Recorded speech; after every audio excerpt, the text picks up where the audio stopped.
Just inside the metal detectors at Friday's March for Life rally, 2 students from Christendom College in Front Royal, Virginia, stood holding a gigantic American flag.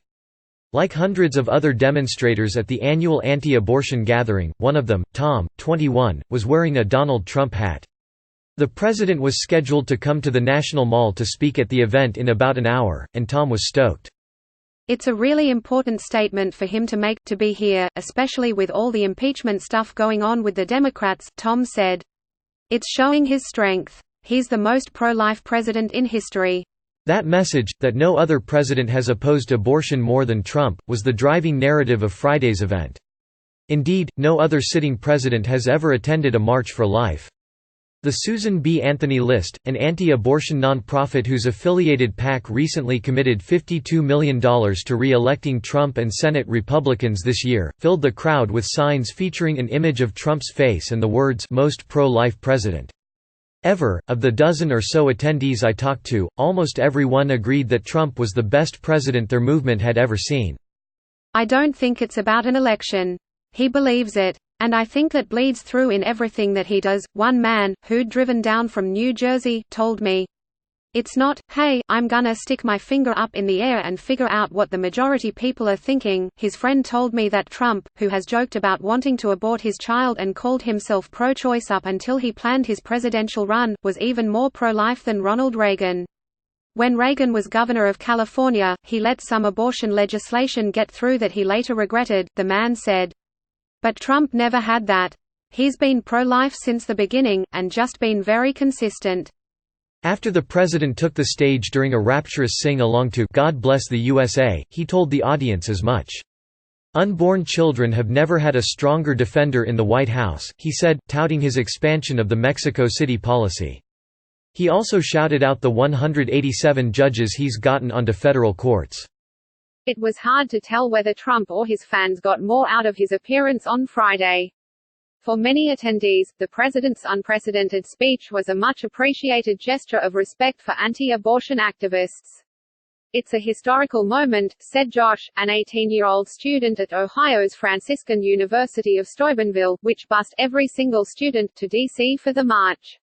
"It shows what a great president he is, that he's willing to come out and speak on this subject." For Trump, the demonstration functioned as a built-in rally, a captive audience of some of his most fervent, unconditional supporters just a few blocks from his house.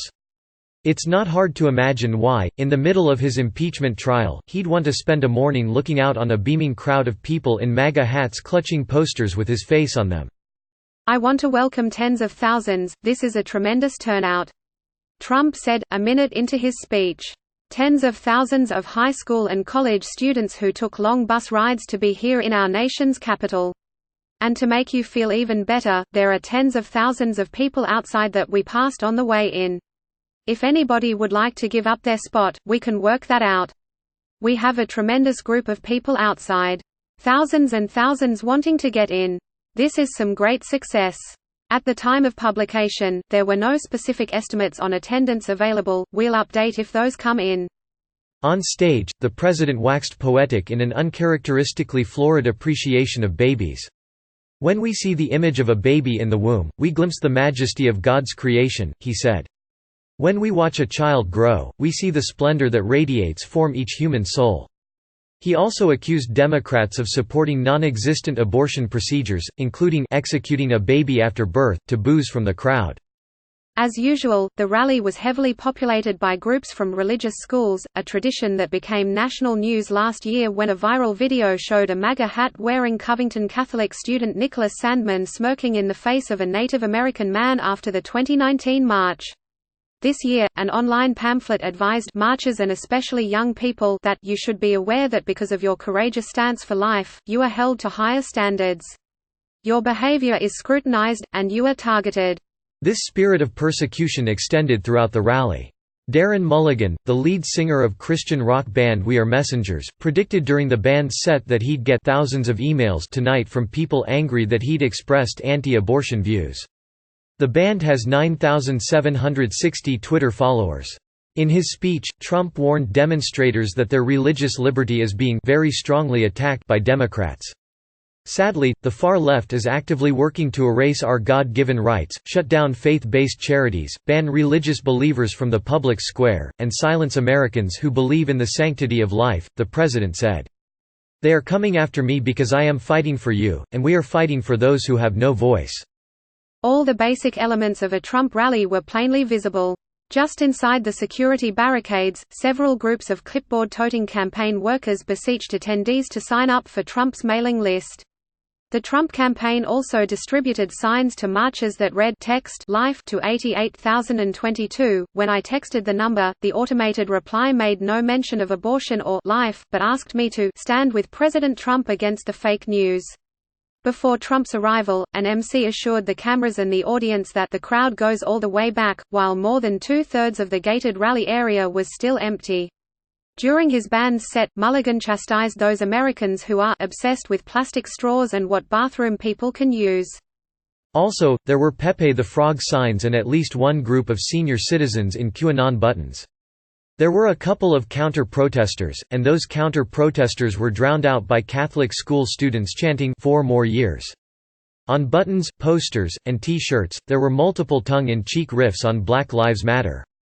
Unborn lives matter, babies' lives matter, black babies matter. There were men in clerical collars wearing "Make America Pro-Life Again" hats, and men in Young Americans for Freedom hats making jokes about sending Barack Obama back to Kenya.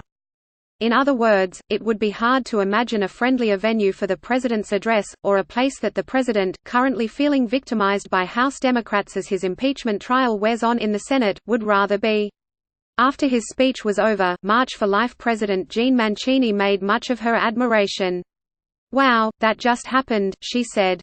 "I don't think anything will surpass those wonderful remarks that we just heard." With several other speakers left on the schedule, including multiple members of Congress, hundreds of people made a beeline for the exits. Out on Constitution Avenue, in the middle of a throng of demonstrators beginning the march to the Supreme Court, a young man held a banner on a stick above the heads around him.